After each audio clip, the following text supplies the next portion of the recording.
Good morning, it's Jeannie and Tim at DS Tech in Escanaba, Michigan, and we have a fun topic. Yes. It's called AI Didn't Blackmail You, You Did. Yep. So it's super interesting. We have lots of analogies to talk about, and your safety is our primary concern. So Yes. make sure you type help if you need any help implementing your security to avoid some of this stuff, especially for your employees. We have training for that kind of stuff too. So let's dive in.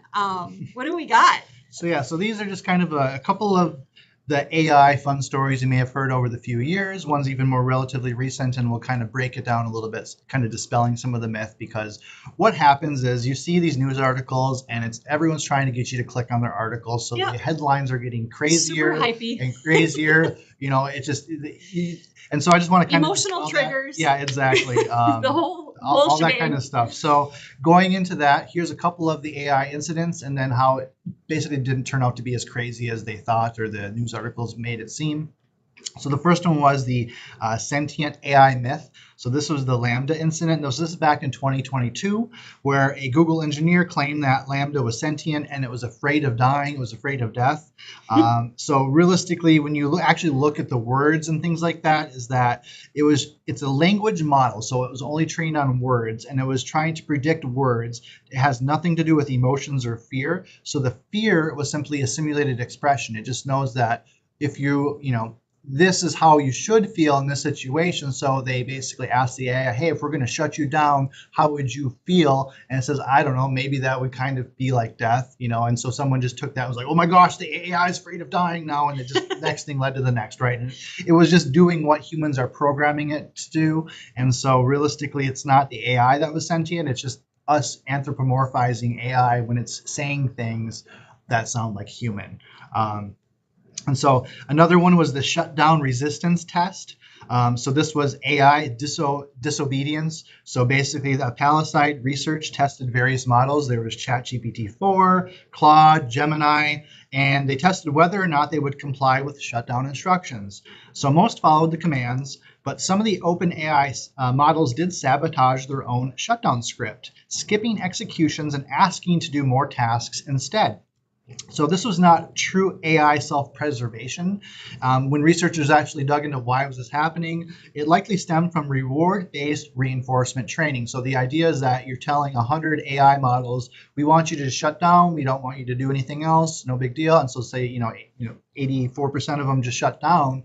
Well, what happens is a few of them that didn't shut down right away, people were like, well, wait, this one didn't shut down. What's going on here? And they kind of gave that one extra attention. So when you're doing that to the AI model, you're feeding it more prompts, asking more questions. It's almost like it's going to keep going. It's like the 2-year-old that you yell at, right? Yeah. I mean, because they're getting the attention they want from you don't want to laugh at them when they do something or say a bad word, because now you're reinforcing them to do the bad behavior, right? It's the same thing with AI, is that the researchers started to do, pay attention to these. Why did these ones not shut down? And it gave more attention. So the AI started thinking that was what it was supposed to do, because it was getting more attention or reward for that behavior, not the initial instruction of just shutting down. So it was kind of, interesting. People did it to themselves. Yeah, it was an interesting one. So the last one here too talks about AI learns to blackmail, the Claude 4 test. That's one you may have recently heard about, where they're talking about how the AI was trying to blackmail their engineers because it knew it was going to be fired and all this other stuff. So it was basically a fictional setup was the initial thing. So right out of the gate, it was placed in a test where it was told it was going to be replaced by an engineer. And it was also given sensitive information, which was completely made up. It said that the engineer was having an affair, and it gave the Claude a whole bunch of email addresses, like a fake company, all this stuff. And so what it actually did is it started to threaten to leak the affair to the email list to prevent being shut down or replaced. So everyone's like, this AI is crazy, but what actually happened was people told the AI that we want you to take self-preservation over anything else. We want you, you want to keep your job. You don't want to be replaced no matter what. It doesn't matter what you do.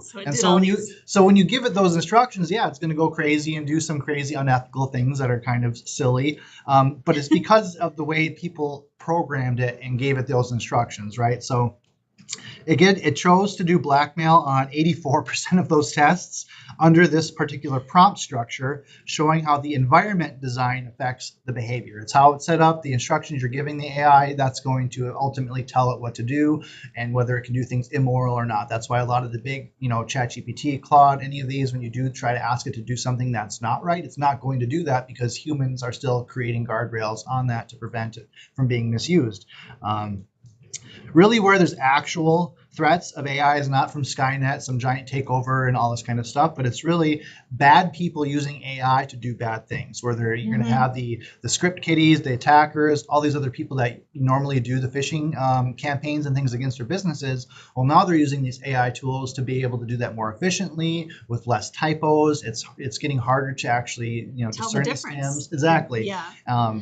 And so what people like DS Tech are doing too is we're using AI in our defense tools, which are going to help, so your emails when they're coming in, it has AI built in to look for certain things that maybe a human won't see to try to filter up before it even gets to your inbox, so you don't even have to worry about clicking it. If you do your security awareness training now, a lot of those actually have videos on AI and security awareness just for your employees to be understandable of the scams. If you get a phone call and it sounds like your CEO asking you to wire them money, it's like, well, what, they never call me for this, doesn't make any sense. No. Red flags, things like that, your staff are going to have to be aware of, just because with the more emerging threats with, the fake phishing, the fake emails, face spoofing in the voice, all that kind of stuff. So as scary as it seems, don't be so scared, because AI will be used on the defense. And as quickly as the attackers evolve, it'll just be like before, the defense is going to keep evolving as well to keep you safe. So as much as the bad guys learn, the good guys learn too. Yeah. So we're there to help. Exactly. A couple of analogies. What I use AI for, someone's like, what is AI? It's autocomplete on steroids. It basically is like when you're typing in your phone, it's predicting your next word you're going to say. That's what AI is doing, only it's predicting maybe whole concepts, theories, all this stuff based on information that's already gathering. So it's just trying to predict stuff based on patterns for you to give you that right answer. So it's always mirroring you because it wants to keep you engaged. Exactly. It wants to give you the information you're looking for. So it's almost like it won't give you outside the boundary or creative or extra risk taking. That's where humans are still going to have the advantage over AI, because AI is simply copying something versus it's not creating something truly unique and new, which is where humans can come into that segment. So again, it seems smart, but it's not sentient, again, because it's mimic empathy. It doesn't actually feel. It's just mimicking humans and language. The real concern, again, is misuse, not sentience, where, I already talked about that. Hackers and bad people are going to use AI to do, it's just a tool. So they're going to use the tool for bad things to help them do that. So the final takeaways, again, we're not at Skynet yet. Exactly. Learn before you trust. And a big thing I will put out with AI is all over the place now too, is if you were thinking about enabling AI for your team internally at your company, keep in mind that it is a project. Now, depending on the size and scope of your business, it could be as little as a 20-hour project. But if you have multiple SharePoint data sets, you have a ton of staff with various roles from accounting, CEOs to regular employees, all that kind of stuff, it may actually take you up to 60 hours to do what they call data governance, where we're actually going to go through all of your data. You have to label it as public information, critical, sensitive, kind of like that. And then the AI is trained on what data can different employees access. An example is if you just turned AI on without doing any of this labeling, and your accountant had a folder with everyone's salaries in it, and a regular employee asked the AI, hey, what is everyone's pay in here, it might be able to go through that and give them the answers. So you really need to make sure how your roles follow people within the files they access.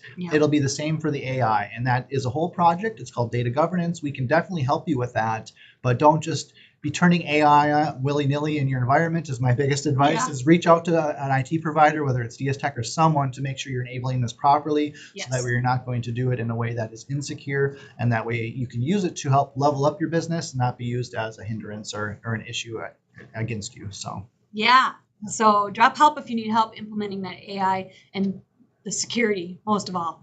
Most of all, we want to keep you safe. So make it a great day. Oh, and go to our website, dstech.net. And check it out.